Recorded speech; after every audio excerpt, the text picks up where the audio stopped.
Baiklah Ananda semuanya, bertemu lagi dengan Bapak Mutakenulis Ali dalam mata pelajaran Bimbingan Teknik Informatika dan Komputer SMA Negeri 1 Tambangan. Hari ini kita akan membahas mengenai apa itu perbedaan antara hardware, software, dan brainware.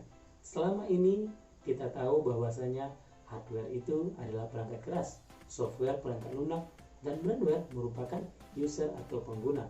Nah, bagaimana rinciannya? Bagaimana yang dimaksud dengan hardware, software, dan brainware ini dalam kehidupan kita sehari-hari? Mari kita simak video berikut ini. Pada pembelajaran kali ini, Bapak akan menjelaskan mengenai perbedaan antara hardware, software, dan brainware.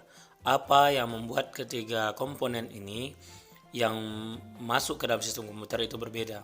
Yang pertama, apa itu hardware? Hardware dari segi kata hard berarti keras, ware perangkat, yaitu perangkat keras suatu komponen yang ada pada komputer bisa dilihat secara kasat mata dan mampu disentuh secara fisik. Artinya, dia bendanya bisa kita pegang. Nah, macam-macam perangkat keras atau hardware ini. Yang pertama adalah CPU atau Central Processing Unit. CPU merupakan alat yang berfungsi sebagai pemroses data. CPU berisi rangkaian sirkuit yang menyimpan instruksi-instruksi pemrosesan data. Jadi simpelnya CPU ini adalah otaknya komputer. Yang kedua yaitu monitor, merupakan alat yang mampu menampilkan teks maupun gambar dari data yang sedang diproses di dalam CPU. Apa yang diproses oleh otak tadi ditampilkan secara visual oleh monitor.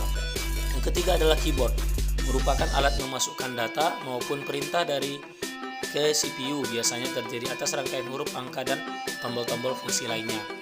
Nah, keyboard ini yang sering kita gunakan untuk mengetik. Yang keempat yaitu mouse atau tikus. Jadi tikus ini atau mouse ini merupakan alat bantu untuk memberikan perintah dalam memproses data. Yang kelima, printer, merupakan alat yang memproduksi keluaran data atau output berbentuk cetak berupa teks maupun gambar. Nah, kalau kita mau cetak foto itu pakai printer. Kemudian ada CD-ROM.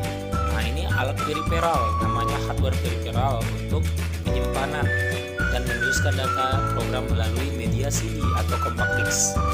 Nah, CD-ROM ini digunakan untuk membaca CD-nya itu loh, membaca CD yang ada di yang kita gunakan untuk menyimpan tadi. Kemudian ada floppy disk, ini udah nggak pernah lagi Anda mungkin lihat, yaitu floppy disk ini adalah disket. Nah, disket yang sering kita temukan pada era tahun 2000-an. Kemudian ada compact disc atau CD. Nah, ini yang tadi Bapak jelaskan itu adalah tempat media penyimpanan peripheral yang kemudian nanti dibaca oleh CD-ROM tadi. Nah, kemudian ada hard disk. Hard disk ini merupakan tempat penyimpanan yang besar. Artinya tempat penyimpanan di mana kapasitas penyimpanannya itu cukup besar dan dilapisi secara magnetis. Hard disk ini sangat cepat daripada daya tampung kecepatan membaca data. Nah, selanjutnya ada scanner atau alat untuk men-scan, yaitu alat bantu untuk memasukkan data berupa gambar atau data kemudian mengeluarkan persis seperti data atau gambar tadi. Kebanyakan alat scanner ini sudah bergabung dengan printer. Nah, apa itu software? Software atau soft perangkat lunak dan perangkat hardware itu perangkat merupakan kumpulan data elektronik yang disimpan dan diatur oleh komputer yang berupa program dan berguna untuk menjalankan suatu perintah. Software ini nggak bisa kita pegang ya.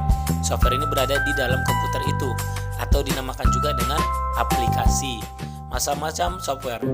Software yang pertama contohnya pengolah kata atau word processor.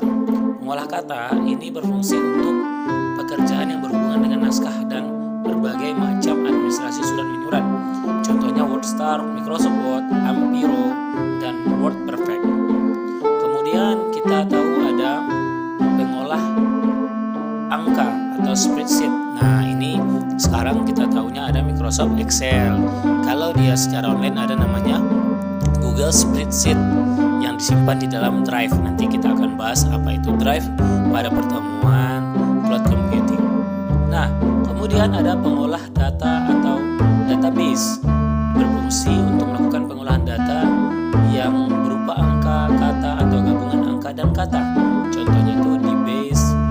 Workspace, Foxpro, Clipboard, and Microsoft Access.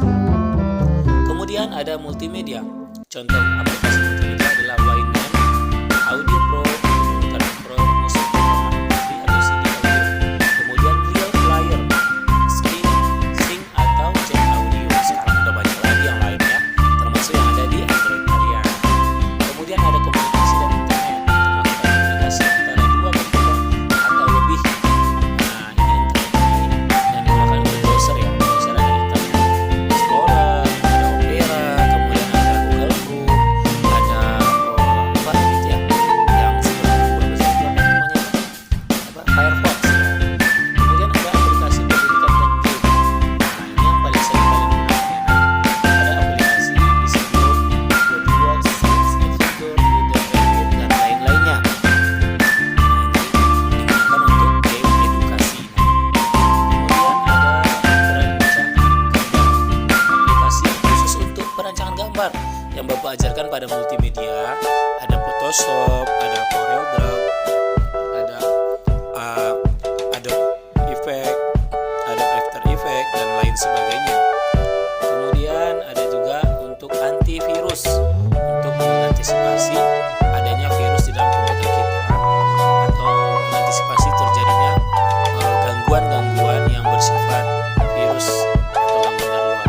Kemudian apa itu brandware?